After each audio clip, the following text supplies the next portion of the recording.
नमस्कार दोस्तों, आज बात करते हैं अमेरिका में जो राष्ट्रपति चुनाव आगामी माह में संभावित है उसमें आखिर कौन जीतने वाला है और कौन भारत के लिए बहुत ज़्यादा लाभदायक या फ़ायदेमंद राष्ट्रपति हो सकता है, डोनाल्ड ट्रंप या जो बाइडेन।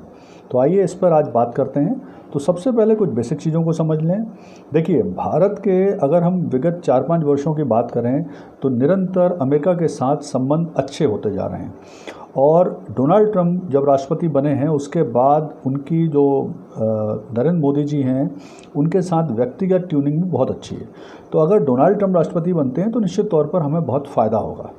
लेकिन जो विगत 3-4 महीने के सर्वे हैं और जो डोनाल्ड ट्रंप के सामने समस्याएं हैं उन्हें देखकर ऐसा लग रहा है कि उनकी लोकप्रियता काफ़ी कम हो चुकी है और सभी सर्वे में उन्हें फ़िलहाल 20% से 30% ही लोकप्रियता बताई गई है उनकी, और संभावना ये जताई जा रही है कि वो शायद ही राष्ट्रपति चुनाव जीत पाएँ।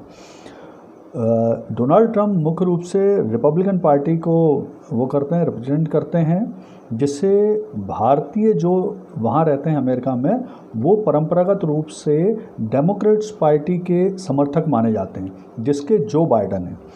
लेकिन उन्होंने डोनाल्ड ट्रंप के समय रिपब्लिकन को वोट दिए थे।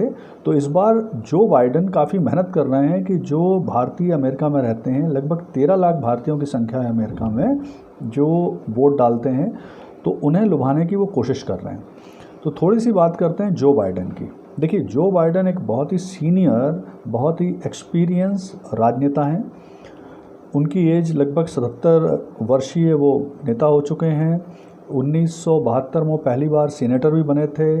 बराक ओबामा के समय वो उपराष्ट्रपति भी रहे हैं और बहुत ही एक्सपीरियंस राजनीतिक हैं, और इस बार उनके जीतने की काफ़ी चांसेस भी हैं। तो संभावना ये है कि भारत, अगर जो बाइडेन जीतते हैं तो शायद विशेषज्ञ जैसा जता रहे हैं कि भारत के उतने अच्छे संबंध ना रह पाएँ अमेरिका के साथ जैसे विगत डोनाल्ड ट्रंप के शासन के काल दौरान बने हैं। लेकिन यहाँ मैं कुछ चीज़ें बताना चाहूँगा, जैसे जो बाइडेन और मोदी जी के विचार जलवायु परिवर्तन को लेकर लगभग समान हैं।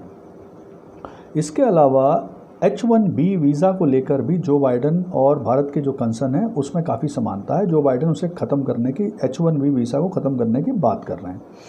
इसके अलावा जो प्रमुख रूप से परेशानियां हैं जो बाइडेन और भारत के कंसर्न को लेके, वो ये हैं कि जो बाइडेन का उन्होंने अब कुछ समय पहले एक अपने मुस्लिम वोटर को प्रभावित करने के लिए एक विजन डॉक्यूमेंट जारी किया है, जो विशेष तौर पर मुस्लिम वोटर्स के लिए था, जिसमें उन्होंने CAA को लेकर समस्या बताई थी। भारत की जो कश्मीर समस्या है, भारत में जो 370 को एब्रोगेट किया गया था पिछले वर्ष, उसको लेकर उन्होंने समस्या बताई है।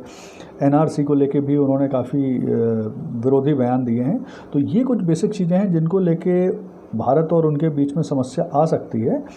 लेकिन यहाँ मेरा एक सोचना है, और जिस तरह के अंतर्राष्ट्रीय स्तर पर दो देशों के बीच में संबंध जब स्थापित होते हैं और वो संबंध आगे एक दिशा में बढ़ रहे होते हैं, तो बहुत संभव नहीं है कि किसी एक व्यक्ति की वजह से वो संबंध ख़त्म हो या उनकी दिशा बदले।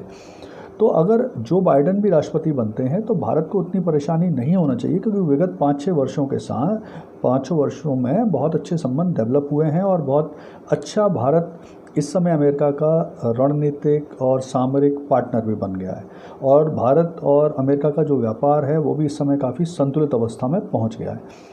तो कुल मिला के जो स्थिति है, अमेरिका का राष्ट्रपति कोई भी बने, जो बाइडेन के चांसेस काफ़ी ज़्यादा हैं जिसमें, तो मुझे ऐसा लगता नहीं है कि भारत और अमेरिका के संबंध ज़्यादा ख़राब होंगे। एक यहाँ पे एक सर्वे की बात भी मैं कर दूं।